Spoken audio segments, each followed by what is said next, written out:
The afternoon sun filtered through the floor-to-ceiling windows of the penthouse Marcus had insisted we rent in Lincoln Park. Casting long shadows across the marble floors, I spent my days keeping immaculate. I was 7 months pregnant, my swollen belly making even simple tasks exhausting, but I'd learned not to complain. Marcus didn't like complainers. I was folding his shirts, the expensive ones I'd bought him with money from my trust fund, when I heard it. His voice, sharp and irritated, coming from his home office down the hall. The door wasn't completely closed. "Babe, I told you I'm working on it. Just give me more time." I froze, one of his designer dress shirts half folded in my hands. There was something in his tone, something intimate and pleading, that I'd never heard him use with me. Not anymore. Not since the wedding 2 years ago, when everything had changed. No, don't say that," he continued, his voice rising slightly. "You know I love you. You know I want this." My heart began to pound. The baby kicked hard against my ribs as if sensing my distress. I set the shirt down carefully on the bed, my hands trembling. Who was he talking to? And why did those words, "I love you," feel like a knife twisting in my chest when he hadn't said them to me in months? I moved toward the hallway, my swollen feet silent on the hardwood. His office door was open just a crack, enough for me to see him pacing back and forth, his phone pressed to his ear, one hand running through his perfectly styled hair in that gesture I knew meant he was agitated. "I can't ask her for that much all at once," he said. "The trust fund board is already suspicious. They're questioning why she needs so much cash." Her. He was talking about me, about my money. My grandfather had left me $12 million in a trust fund when I died. But I couldn't access it freely. The Board of Trustees controlled all major withdrawals, requiring detailed justifications and unanimous approval for anything over $50,000. It was designed to protect me from fortune hunters and bad decisions. I'd thought Marcus understood that. I'd thought he respected it. "Look, I got her to approve another $100,000 last week for the business expansion," Marcus continued. "I need to space these requests out, or the trustees will start investigating where the money's really going." My knees went weak. 100,000. The money I'd fought to get approved just days ago, arguing with the trust board that Marcus's consulting firm needed capital for a major expansion. I'd believed his presentations, his spreadsheets, his promises that this investment would make us financially independent. Had that all been a lie? "I know, baby. I know you're scared," Marcus said, his voice softening in a way it never did with me anymore. "But I promise you, I'll take care of everything. Both of you. Both of you." The room tilted. I grabbed the doorframe to steady myself, my other hand, instinctively going to my belly. "Both of you." There was only one reason he would say that. Only one explanation. "The baby is mine," Marcus said firmly. "Our baby. And I'm going to make sure you have everything you need. I just need a little more time to get everything transferred before Claire catches on." Before Claire catches on. I backed away from the door, my vision blurring with tears. Another woman, another baby, and Marcus was planning to steal from me, from my child, to support them.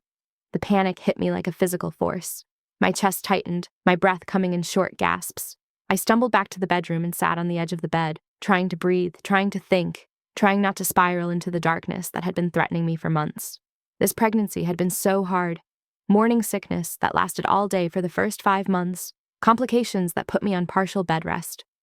And through it all, Marcus had grown increasingly distant, increasingly critical, increasingly cruel. "You're letting yourself go," he'd said just last week, looking at my swollen body with disgust. My mother never looked like that when she was pregnant. His mother, Linda Chen, who'd moved into our guest room 6 months ago and hadn't left, who criticized everything I did, from how I dressed to how I cleaned to how I was preparing for the baby, who looked at me with barely concealed contempt, as if I were an unwelcome intruder in what should have been her son's perfect life. Before I continue, please hit that like button and subscribe to the channel. Drop a comment telling me where you're watching from. I love hearing from you.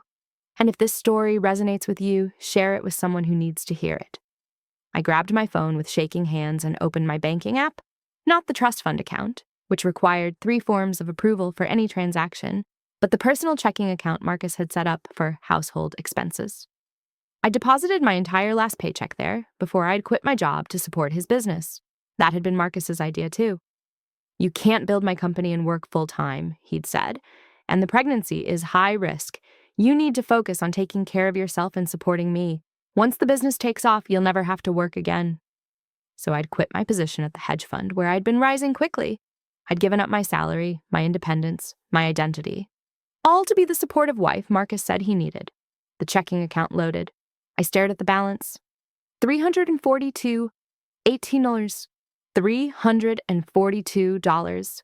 That was all I had in my name. Everything else was locked in the trust fund, inaccessible without board approval. And Marcus knew that. He'd always known that. My hands shook so badly I nearly dropped the phone. I scrolled through the transaction history and my stomach turned. The deposits from the trust fund board approved for business investments. $100,000 last week. $75,000 3 weeks before that. $50,000 the month before. On and on, going back over a year. And the withdrawals, all made by Marcus. Cash withdrawals. Transfers to accounts I didn't recognize. Payments to credit cards I didn't have access to. When I added it up, my vision went dark around the edges. Over the past 18 months, I'd gotten the trust board to approve nearly $600,000 in withdrawals for Marcus's business. $600,000. Gone. Hey, Claire. Marcus's voice made me jump. He stood in the doorway, his phone now in his pocket, his expression carefully neutral. I didn't hear you come in. What are you doing? I looked at my husband, really looked at him. He was handsome, polished, the kind of man who commanded attention in every room. I'd fallen for him 3 years ago, when I was just starting to make a name for myself in finance. He'd been a junior partner at a prestigious law firm, ambitious and charming, and he'd pursued me relentlessly. You're going to be somebody, he'd told me on our 3rd date, and I want to be by your side when it happens. But somewhere along the way, maybe the moment he'd slipped that engagement ring on my finger, maybe the moment I'd signed the marriage certificate, everything had changed. He'd stopped being supportive and started being controlling, stopped being proud and started being resentful, stopped treating me like a partner and started treating me like an obstacle. Just checking the household account, I heard myself say, my voice sounding strange and distant. We're running low. He frowned, annoyed. I gave you $500 last week. What did you spend it on? $500. For groceries, utilities, the cleaning service he insisted we hire because I wasn't keeping the house properly, the premium on his car insurance, the copays for my prenatal appointments that our insurance didn't cover. Expenses, I said quietly. Just normal expenses. He sighed, the sound full of disappointment and judgment. You need to be more careful with money, Claire. Just because you have a trust fund doesn't mean we can be wasteful. The irony would have been funny if it hadn't been so devastating. I have to go, he said, already turning away. Client dinner downtown. Don't wait up. Another client dinner. How many had there been in the past few months? How many times had he come home after midnight, smelling of perfume that wasn't mine? Okay, I whispered. Be careful. He didn't respond, just grabbed his briefcase and keys and left. I heard him say something to Linda in the kitchen, heard her laugh. Actually laugh, something she never did with me. And then the front door closed. Silence. I sat alone in the bedroom surrounded by his expensive things, carrying his child, living in a home I'd paid for, but that had never felt like mine. And I let myself feel it. All of it. The betrayal, the fear, the crushing realization that I was trapped. The panic attack hit in full force. My vision tunneled. My breath came in sharp gasps that didn't seem to bring any oxygen. My heart raced so fast I thought I might die right there, alone in this cold bedroom, my baby dying with me. I managed to stumble to the bathroom and run cold water over my wrists, something my therapist had taught me before Marcus made me stop going to therapy because it was a waste of money and made me too emotional. Slowly, painfully, I got my breathing under control. I looked at myself in the mirror.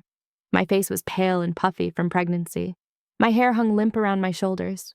I was wearing one of Marcus's old t-shirts because none of my maternity clothes fit properly anymore, and he'd refused to approve money for new ones. You look fine, he'd said when I'd asked. You're just being vain. Nobody cares what a pregnant woman looks like. I looked at this woman in the mirror, this stranger who'd given up everything for a man who was stealing from her to support his mistress and their baby, and I whispered, You're so stupid. You're so pathetically stupid. The tears came then, hot and bitter. I slid down to the bathroom floor, my back against the cold tile, and I cried. I cried for the career I'd abandoned. I cried for the independence I'd surrendered. I cried for the trust fund my grandfather had left to protect me, now being drained by a man who'd seen me as nothing but a source of income from the very beginning. And I cried for my baby, the child growing inside me who deserved better than a mother this weak, this foolish, this completely trapped. Through my tears, I heard Linda's voice from the kitchen, talking on the phone. "Oh, she's still completely clueless. Yes, Marcus just left to see Vanessa. I told you the girl is perfect for him. Young, beautiful, and she actually appreciates what he does for her, unlike my useless daughter-in-law. The pregnancy scare was brilliant, by the way. Once Marcus gets control of the trust fund, we can finally get rid of Claire and start living properly." My crying stopped abruptly. Every word was like ice water on my skin. They'd planned this. All of it. Marcus and his mother had been plotting together, and I'd been too pregnant, too trusting, too stupidly in love to see it.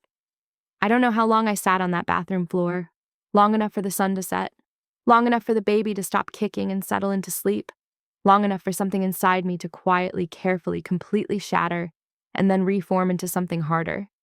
When I finally stood up, my legs were cramped and my back ached, but my mind was crystal clear for the first time in months. I wasn't going to confront Marcus.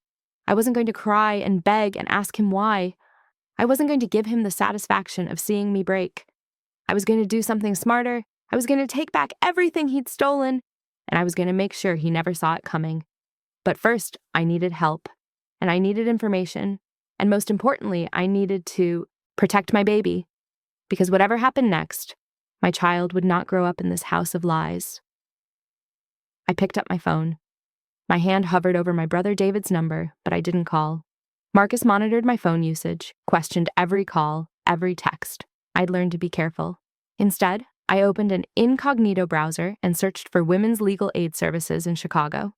I found one that specialized in financial abuse and domestic manipulation. They had a helpline. I called from the bathroom, the fan running to mask any sound, my voice barely above a whisper when someone answered.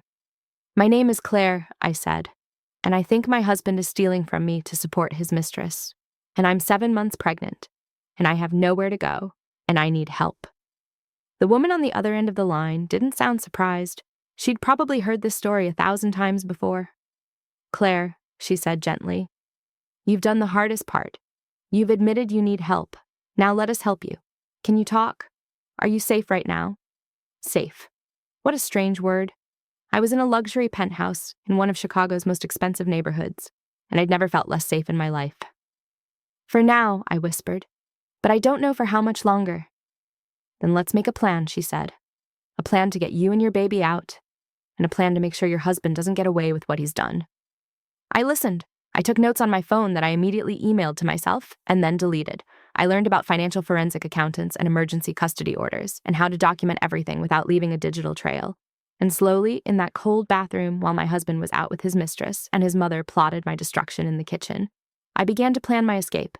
It wouldn't be easy. It wouldn't be quick.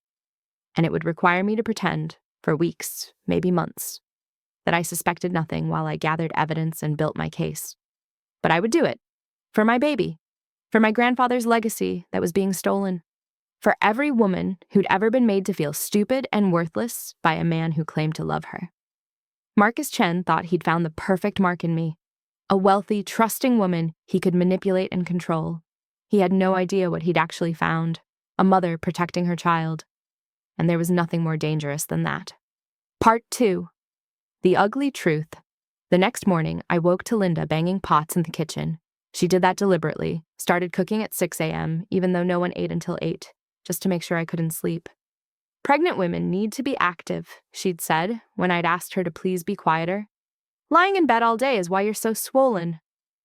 I pulled myself out of bed, my back aching, my ankles so swollen I could barely walk.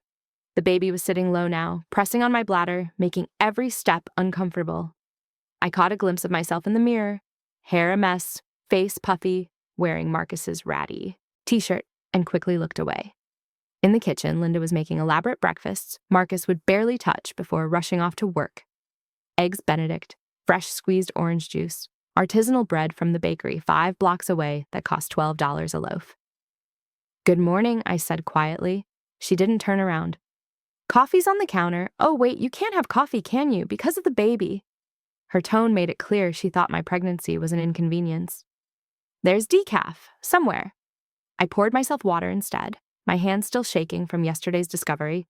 I needed to be careful, to act normal, to not let on that I knew anything. Marcus left early, Linda continued, finally turning to look at me with those sharp, judgmental eyes. He has an important meeting. Not that you'd understand what he deals with, of course. The pressure he's under. Of course, I echoed. She set a plate in front of me, toast, plain, no butter, while she served herself the eggs Benedict. You need to watch your weight. You're gaining too much. Marcus showed me the doctor's report. You're 15 pounds over where you should be. Marcus had shown his mother my confidential medical records. Another violation I should have been outraged by, but I'd become numb to them. I forced myself to eat the dry toast while Linda talked about Marcus. How brilliant he was, how successful, how lucky I was to have trapped him with a pregnancy. He could have had anyone, she said, as she did almost every morning. Fashion models, actresses, women with real class. But he chose you because he's kind. Don't forget that. My phone buzzed. A text from Marcus. Need you to call the trust board today. Tell them I need another 75K for office expansion. Urgent. Don't screw this up. Not, please, not when you have time. Just orders, as if I were his employee rather than his wife. I stared at that text, and something crystallized in my mind. He was getting bolder, more demanding, because he thought he'd broken me completely, thought I'd never question him, never fight back. I need to make a phone call, I said, standing carefully. The trust board, Linda asked, too interested. Marcus mentioned he needed more funding. How much did she know? Everything, probably. They'd been conspiring together for months, maybe years. Yes, I lied. I'll take care of it. I went to the bedroom and closed the door, but I didn't call the trust board. I called the number from last night, the Women's Legal Aid Service. Claire, the counselor, whose name was Patricia, answered immediately. I was hoping you'd call back. How are you feeling? Trapped, I whispered, checking the door to make sure it was closed. He wants more money, $75,000, and I can't keep doing this. You won't have to. But Claire, I need you to understand something. What you're describing, the financial control, the isolation, the way he and his mother treat you, this is abuse. Even if he never lays a hand on you, this is serious abuse. I know, I said, my voice breaking. I know, but I don't have any money of my own. Everything is in the trust. And if I try to leave, he'll fight me for custody. He's a lawyer, a powerful one. He has connections. I have nothing. That's not true. You have the truth. And you have that baby inside you that you're protecting. That's more powerful than any connection. Patricia's voice was firm. Here's what we're going to do. First, I need you to document everything. Every text message, every demand for money, every cruel comment. Don't erase anything. He checks my phone sometimes, then screenshot everything and email it to an account he doesn't know about. Can you do that? I thought about it. I can create a new email account. Send everything there. Good.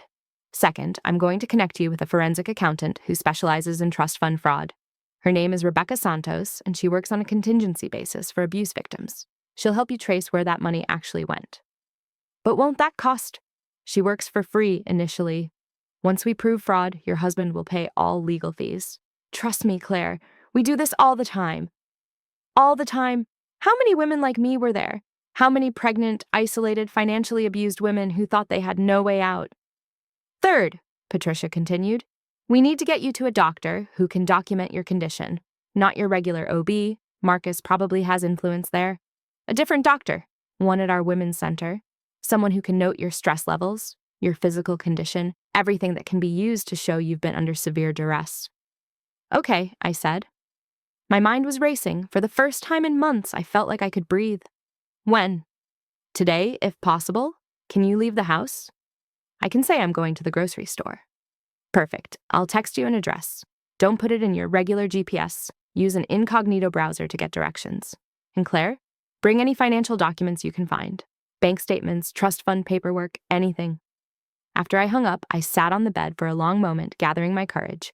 Then I went to Marcus's office.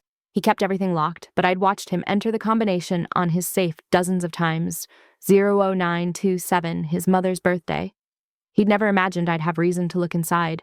The safe opened with a soft click. Inside were stacks of documents. I pulled them out with trembling hands, my pregnant belly making it hard to crouch down. Bank statements for accounts I didn't know existed.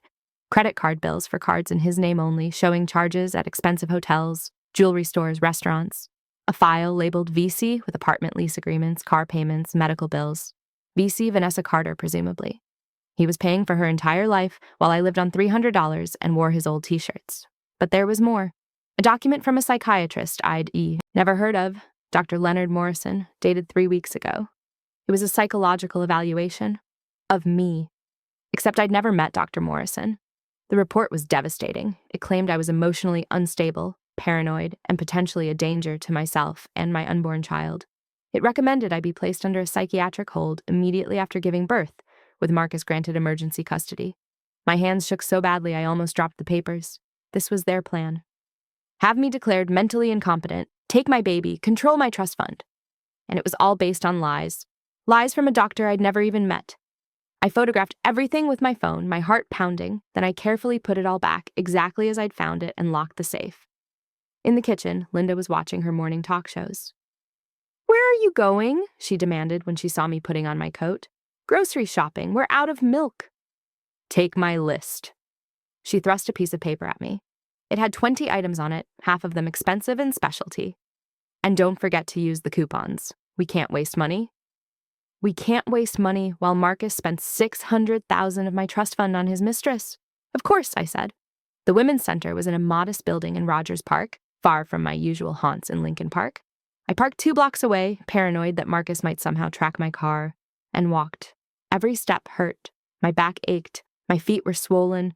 The baby was pressing down so hard I thought I might go into labor right there on the sidewalk. But I kept walking. Patricia met me at the door. She was a woman in her 50s with kind eyes and a no-nonsense demeanor. "Claire, come in. You're safe here." Those words, "you're safe here," broke something in me. I burst into tears right there in the lobby, ugly crying, gasping sobs I couldn't control. Patricia just held me, the stranger who was showing me more compassion than my own husband had in months. "I'm sorry," I managed. "I'm sorry, I'm just—" "You don't have to apologize. You've been carrying this alone for too long, but you're not alone anymore." She led me to a private room where Rebecca Santos, the forensic accountant, was waiting with a laptop. Rebecca was younger, maybe 40, with sharp eyes and an all-business attitude that immediately made me feel more confident. "Show me everything," Rebecca said. I pulled out my phone and opened the photos I'd taken of Marcus's secret documents. Rebecca's expression darkened as she scrolled through them. "This is bad," she said. "But bad for him, good for us. He's been committing fraud on multiple levels. The fake psychiatric evaluation alone is enough to get him disbarred. And these financial records—" She shook her head. "He's been running a sophisticated scheme to drain your trust fund, probably planning to disappear once he'd gotten enough." "How much do you think he's taken?" "Based on what I'm seeing here, close to $1 million probably, maybe more. He's been at this longer than you realized. $1 million. I thought I might throw up." "But here's the good news," Rebecca continued. "Every penny is traceable. He's been sloppy because he thought you'd never look. Wire transfers, credit card payments, lease agreements, it's all documented. We can prove exactly where your money went. And more importantly, we can prove he committed fraud to get it." "What about the psychiatric evaluation?" I asked. "Can he really use that against me?" "Not once we expose it as fraudulent. Dr. Morrison is a friend of Marcus's mother. I found the connection in 5 minutes. He evaluated you without ever meeting you, based solely on what Marcus and Linda told him. That's malpractice. He could lose his license. And it proves Marcus was planning to have you institutionalized so he could control your assets." The room spun. He was going to have me committed. "He was going to try, but he's not going to succeed, Claire. I promise you that." Patricia brought me water and made me sit down. "You need to see our doctor now, Dr. Sarah Kim. She's going to do a full examination and document everything, your physical health, your stress levels, any signs of the emotional abuse you've been under." "But I look fine," I said. "I mean, I'm just pregnant and tired." "Claire." Patricia's voice was gentle but firm.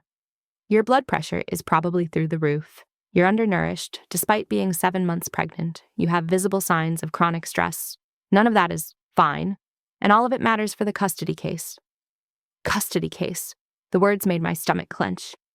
"He's going to fight me for my baby," I whispered. "And he's going to lose," Rebecca said, "because we're going to bury him in evidence. Financial fraud, conspiracy to commit fraud, filing false psychiatric reports, possibly even embezzlement, depending on how the trust fund is structured. By the time we're done, Marcus Chen isn't going to be worried about custody. He's going to be worried about prison. If this story is making your blood boil like mine was, make sure you're subscribed and hit that notification bell so you don't miss what happens next. Trust me, the revenge gets so much better. Your support means everything to this channel. Dr. Kim's examination took 2 hours. She documented everything: my elevated blood pressure, my weight. I was actually underweight for 7 months pregnant, not overweight as Linda claimed. The stress-related complications that were putting both me and the baby at risk.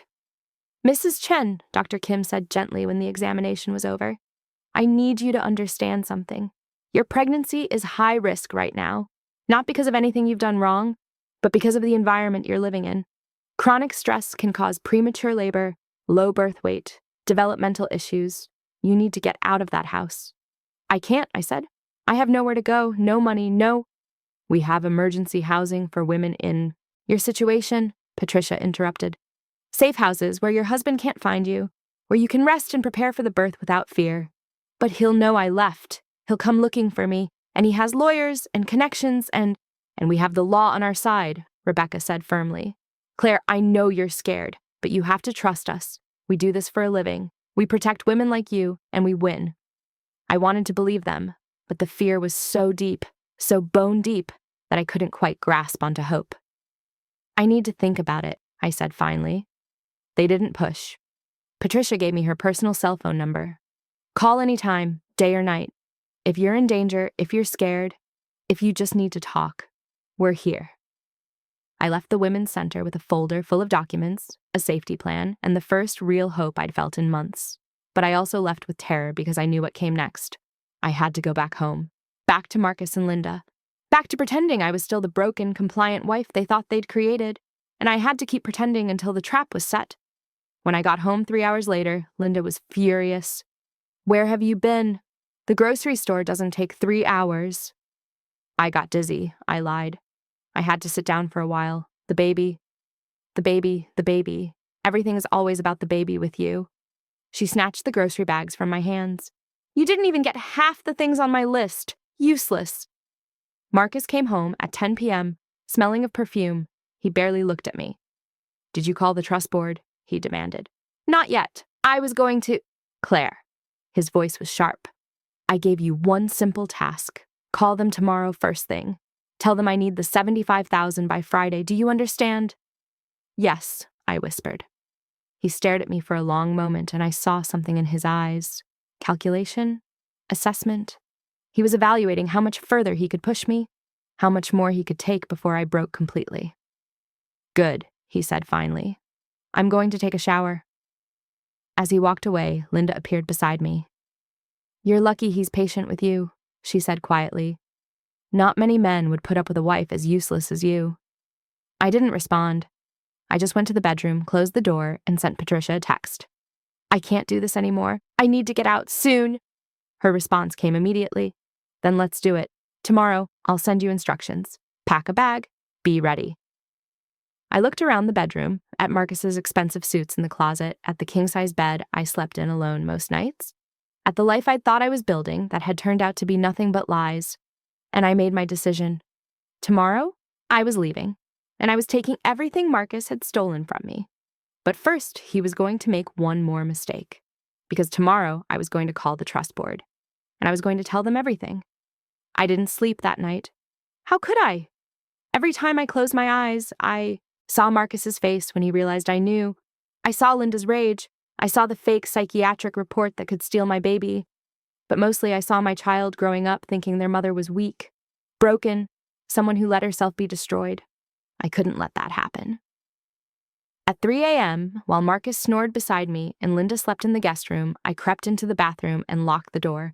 My hands shook as I pulled up Patricia's instructions on my phone. Step 1. Tomorrow morning, tell Marcus you'll call the trust board about the $75,000. Act normal. Step 2. Actually call the trust board, but not to approve the money, to report fraud. Step 3. We pick you up at 2 p.m. Have a bag packed with essentials only. Leave everything else. Step 4.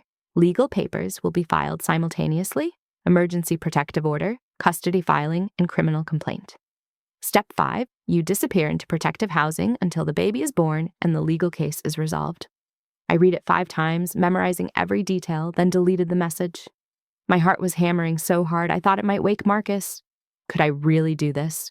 Could I really blow up my entire life in one day? I looked at my reflection in the bathroom mirror. My face was puffy and pale, my hair hung limp. I was wearing Marcus's old Northwestern t-shirt because I didn't have proper pajamas that fit anymore. I looked like a ghost of the woman I used to be. The woman I used to be would never have let this happen. That woman had been confident, successful, strong. She'd managed million-dollar portfolios. She'd presented to boards of directors. She'd been somebody. When had I stopped being somebody? I touched my swollen belly, felt my baby kick against my palm. This child deserved a mother who fought back, who didn't just survive but won. Okay, I whispered to my reflection. Tomorrow we fight. I went back to bed and lay in the darkness, planning every word, every moment of what was coming. Marcus's alarm went off at 6:30 a.m. He shut it off, stretched, and got out of bed without acknowledging I existed. The sound of the shower running, the electric razor, the expensive cologne I'd bought him last Christmas, bought with my money from my trust fund, like everything else in his life. I got up and went to the kitchen where Linda was already banging pots. The same routine, the same psychological warfare. Good morning, I said, forcing brightness into my voice. She looked at me suspiciously. You're cheerful. I slept well. I poured myself orange juice. And I'm going to call the trust board this morning like Marcus asked. I want to help however I can. Something flickered across her face. Surprise, maybe, or satisfaction. It's about time you started being a proper wife. Marcus appeared, already dressed in one of his expensive suits. He grabbed the eggs Benedict Linda had made, ate 3 bites, then pushed the plate away. I have an early meeting. Claire, you'll call the trust board. First thing, I promised, looking him right in the eyes. I'll take care of everything. He studied me for a moment, frowning. You seem different. My heart stopped. Different how? I don't know. Less. He waved his hand dismissively. Never mind. Just get the money approved. I need it by tomorrow. Of course. He left without kissing me goodbye. He never did anymore. Linda followed him to the door, and I heard them whispering in the hallway. I couldn't make out the words, but I didn't need to. They were probably discussing how compliant I'd become, how easy I was to manipulate. Let them think that. At 9 a.m., I went to the bedroom and closed the door. I pulled out my phone and dialed the number for the trust board's chairman, Walter Harrison. He'd been my grandfather's best friend for 40 years. He'd known me since I was a baby. Claire, his warm voice filled my ear. How are you, my dear? How's the pregnancy? Mr. Harrison, I need to talk to you about something serious. My voice shook despite my best efforts to stay calm. It's about Marcus and the withdrawals from my trust. Ah, yes, your husband called yesterday, asking about another $75,000. I have to say, Claire, the board is getting concerned. That's nearly $1 million in 18 months. Can you explain?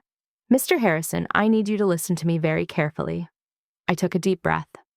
Marcus has been stealing from me. Every withdrawal he's requested has been based on lies. There is no business expansion. There is no investment opportunity. He's been taking my money to support his mistress and their baby. Silence on the other end. Claire, he said carefully, that's a very serious accusation. I have proof. My hands were shaking so badly I could barely hold the phone. Bank statements showing he's been funneling the money to accounts I don't have access to. Lease agreements for an apartment where his mistress lives. Credit card bills showing payments for jewelry, travel, everything you can imagine.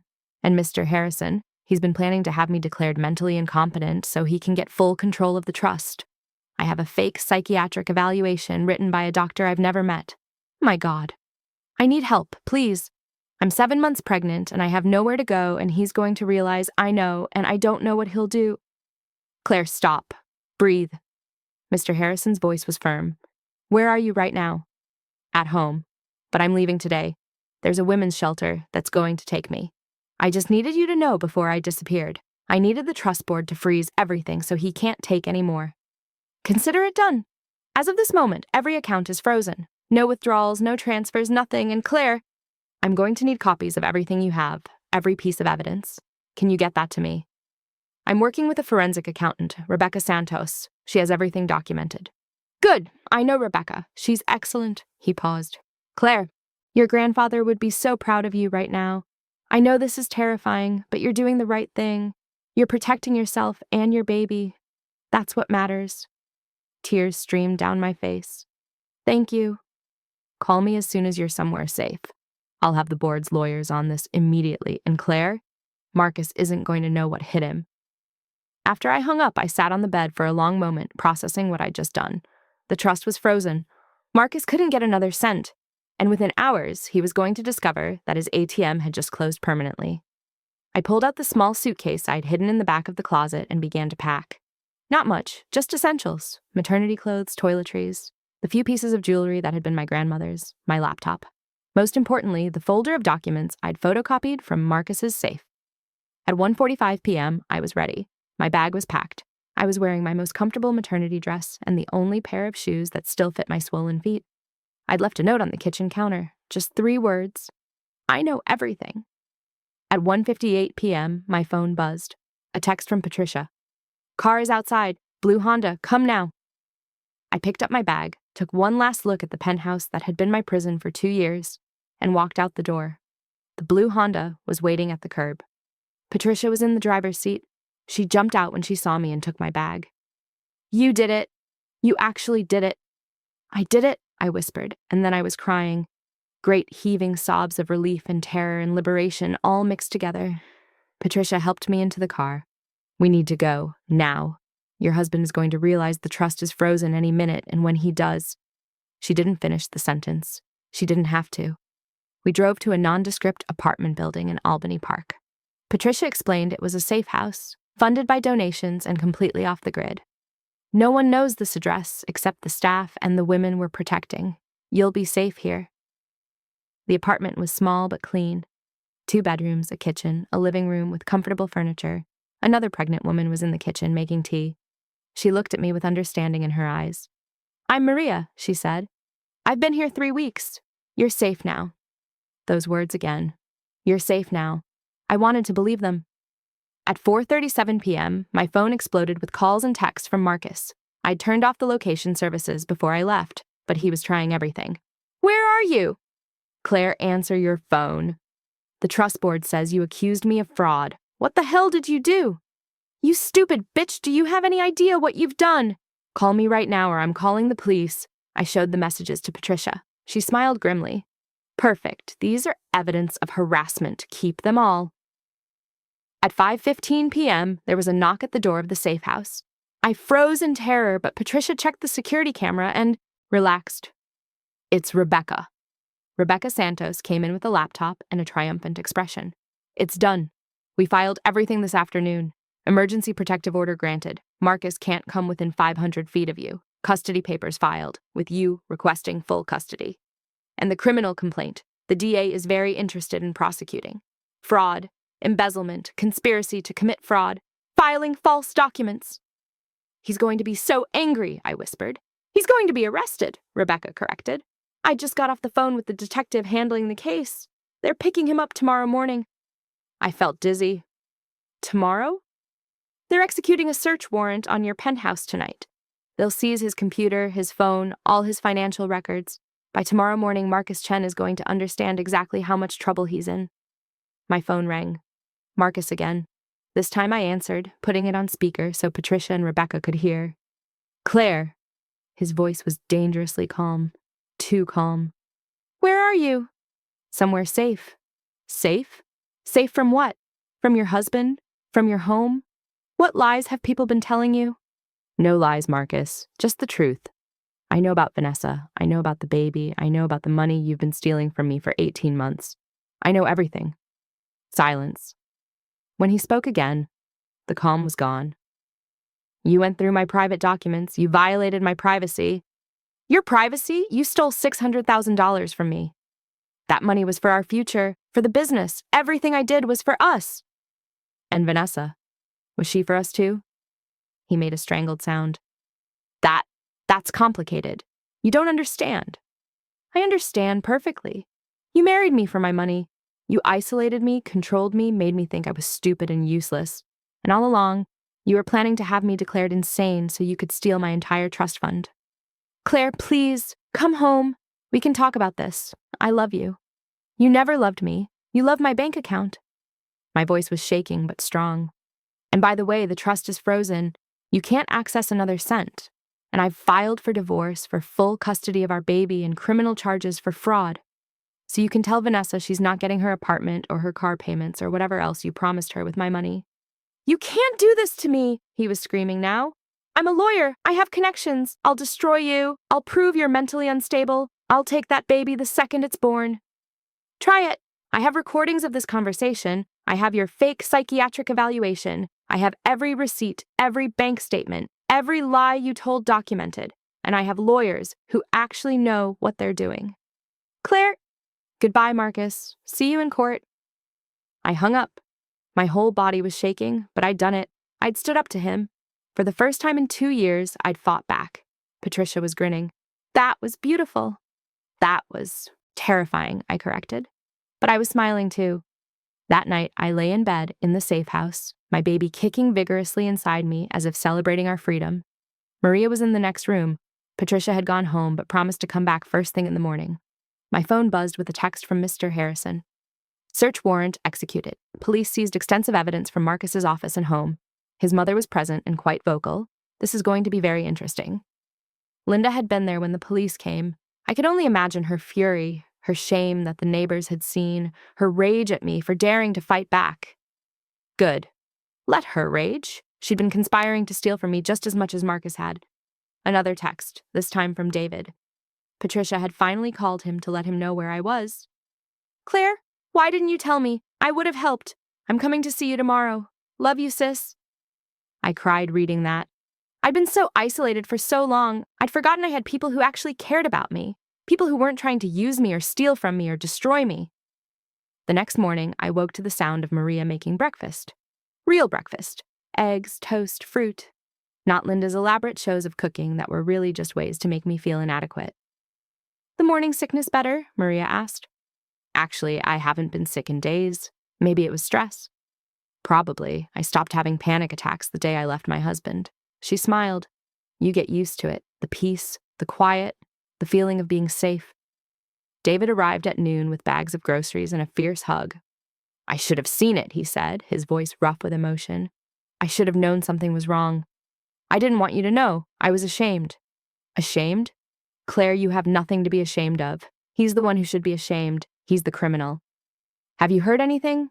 Only that he was arrested this morning, booked on multiple fraud charges. His lawyer tried to get him released on his own recognizance, but the judge set bail at $500,000. David's smile was grim, which he can't pay because the trust is frozen and apparently all his other assets are mortgaged to the hilt. He's been living beyond his means for years. Marcus was in jail. The thought was surreal. The powerful lawyer who'd controlled every aspect of my life was sitting in a cell because he'd been too greedy, too arrogant, too sure I'd never fight back. What about Linda?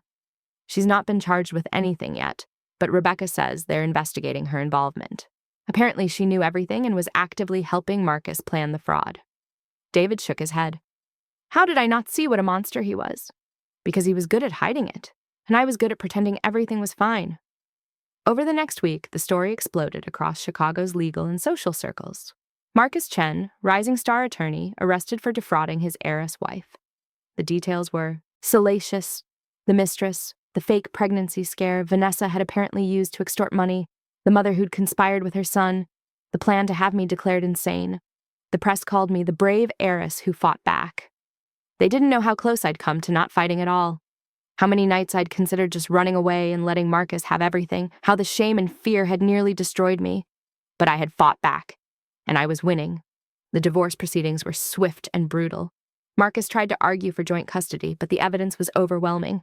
The fake psychiatric evaluation, the financial fraud, the recordings of him screaming threats at me, the testimony from Dr. Kim about my stress-induced pregnancy complications. The judge, a woman in her 60s with sharp eyes, looked at Marcus with disgust. Mr. Chen, you married this woman for her money. You isolated her, controlled her, systematically stole from her, and then tried to have her declared insane so you could steal even more. And now you want custody of the child you've been using as leverage? Absolutely not. Full custody to me. No visitation rights for Marcus until he completed anger management and parenting classes. which he'd have to do from prison since the criminal charges were moving forward. The prenup I'd signed was upheld completely. He got nothing, not even spousal support. Linda tried to sue for grandparents' rights. That lawsuit was dismissed in under an hour. Vanessa Carter, it turned out, had never been pregnant. She'd been running a scam, targeting wealthy men and pretending to be pregnant to extort money. She'd done it to 3 other men before Marcus. She was arrested on fraud charges of her own. The whole house of cards collapsed. I gave birth to my daughter on a cold November morning, 6 weeks after leaving Marcus. She was perfect, tiny and pink and healthy despite all the stress of the pregnancy. I named her Sophia Grace, after my grandmother. David was there. Patricia was there. Rebecca came by with flowers. The room was full of people who actually cared about me, who'd helped me escape, who'd fought for me when I couldn't fight for myself. Marcus was not there. He was still in jail, awaiting trial. When I held Sophia for the first time, felt her tiny fingers wrap around mine, I cried. But not from sadness, from overwhelming relief that I'd gotten out, that she would never grow up watching her father abuse her mother, that she would never learn that love meant control and manipulation and theft. "Thank you," I whispered to her. "Thank you for giving me the strength to leave. I did this for you." The trial took place when Sophia was 3 months old. I sat in the courtroom, my daughter with a sitter at the safe house, and watched Marcus try to defend the indefensible. His lawyer attempted to paint me as vindictive, as exaggerating the abuse, as a woman scorned trying to destroy her husband's career. But the evidence was too strong. Rebecca Santos testified about the money trail, every dollar Marcus had stolen, where it went, how he'd lied to get it. Mr. Harrison testified about the frozen trust, about Marcus's increasingly desperate requests for money, about the warning signs the board should have caught sooner. Dr. Kim testified about my physical condition when I first came to the Women's Center. Underweight, dangerously high blood pressure, showing signs of chronic stress and malnutrition. And then Patricia played the recordings. Marcus screaming at me, threatening to have me declared insane, promising to take my baby the second she was born. The jury deliberated for less than 3 hours. Guilty on all counts. Wire fraud, embezzlement, conspiracy to commit fraud, filing false documents. The judge sentenced him to 8 years in federal prison. Marcus's face went white. He looked at me across the courtroom, and I saw it, the moment he truly understood what he'd lost. Not just his freedom, but his career, his reputation, his future. Everything he'd destroyed me to try to keep. I felt nothing. No satisfaction, no revenge, no anger. Just emptiness where he used to live in my head. Linda was in the courtroom too. She screamed as they led Marcus away. "This is your fault. You destroyed my son. You vindictive, ungrateful." Security escorted her out. I walked out of that courthouse, a free woman, financially secure with my trust fund still intact minus what we'd proven Marcus had stolen, which he'd have to pay back though he had no way to do it. Sole custody of my daughter, and most importantly, the knowledge that I'd fought back. A year later, Sophia took her first steps in our new house, a beautiful Victorian in Evanston, far from the penthouse Marcus had chosen, far from the memories of that life. I'd gone back to work part-time, managing investments from home. Nothing as intense as my old career, but enough to remind me I was good at something other than surviving. My confidence slowly returned, piece by piece. David and his family came for dinner every Sunday. Patricia became a dear friend, someone I talked to almost daily. Rebecca helped me set up a foundation to help other women escape financial abuse. I dated occasionally, carefully, with much better judgment about red flags. I wasn't ready for anything serious, but it felt good to remember that not all men were predators. Some of them were actually kind. And I raised Sophia, my beautiful, perfect daughter who would grow up knowing her mother was strong, who would never see me accept abuse or control, who would learn from my mistakes and my victories. One Saturday afternoon, I was playing with Sophia in our backyard when my phone rang. Unknown number. I almost didn't answer, but something made me pick up. "Claire?" A woman's voice I didn't recognize. "My name is Jennifer. I'm calling from the Women's Legal Aid Center. Patricia gave me your number. I hope that's okay." "Of course. How can I help you?" "I'm in the same situation you were. My husband has been stealing from my trust fund. He's controlling, manipulative. I'm pregnant and I'm terrified and I don't know what to do." Her voice broke. "Patricia told me your story. She said maybe you could talk to me, just for a few minutes, to tell me it's possible to get out." I looked at Sophia, playing with her toys in the grass, happy and safe and loved. "Jennifer," I said gently, "it's absolutely possible to get out, and I'm going to tell you exactly how I did it." We talked for an hour.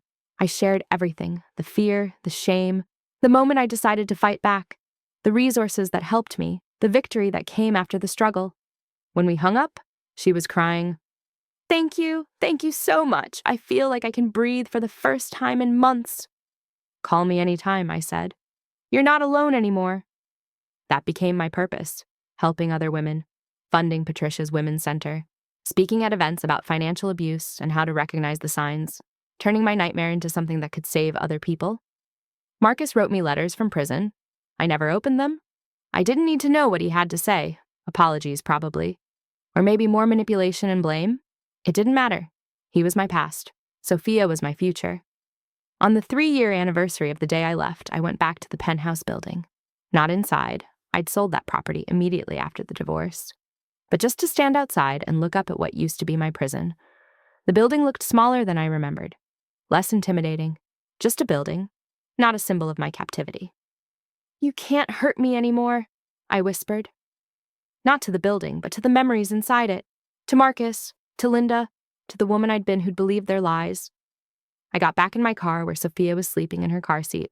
She was 3 now, chatty and curious and fearless. She looked like me, which I was grateful for. I didn't want to see Marcus's face every day for the rest of my life. Where did we go, Mama? She asked when she woke up. Just visiting the past, baby, making sure it's really gone. Is it gone? I looked at her in the rearview mirror, my daughter, my reason for everything, the best thing that came from the worst time of my life. Yes, baby, it's gone. Now it's just us and our future. And our future was bright, brighter than I'd ever imagined possible during those dark days when I thought I was trapped forever, when I thought I was weak and stupid and deserved the abuse. I wasn't weak. I was strong. Strong enough to escape, strong enough to fight back, strong enough to rebuild. Marcus had tried to destroy me. He'd stolen my money, my confidence, my sense of self-worth. He'd isolated me and controlled me and planned to have me declared insane so he could take everything. But he'd underestimated one critical thing. A mother protecting her child is the most dangerous force in the world. He'd tried to make me his victim. Instead, he'd created his own destruction. And I was free. Finally, completely, gloriously free. I drove home to our Victorian house in Evanston, to the life I'd built from the ashes of my marriage, to the foundation that was helping other women, to the friends who'd stood by me, to the daughter who'd given me the strength to save us both. That night, I tucked Sophia into bed and read her favorite story, the one about the princess who saved herself. Mama, she said sleepily, you're like the princess, you're brave. I kissed her forehead. We're both brave, baby, and we're going to be okay. More than okay. We were going to be magnificent, because I'd learned the most important lesson of all. You don't need a prince to save you. Sometimes you just need the courage to save yourself. And I had found that courage, and it had changed everything. Thank you for staying until the end. If this story gave you the justice you needed to see, check out the other videos on screen. They're just as satisfying. And if you haven't subscribed yet, what are you waiting for? See you in the next story.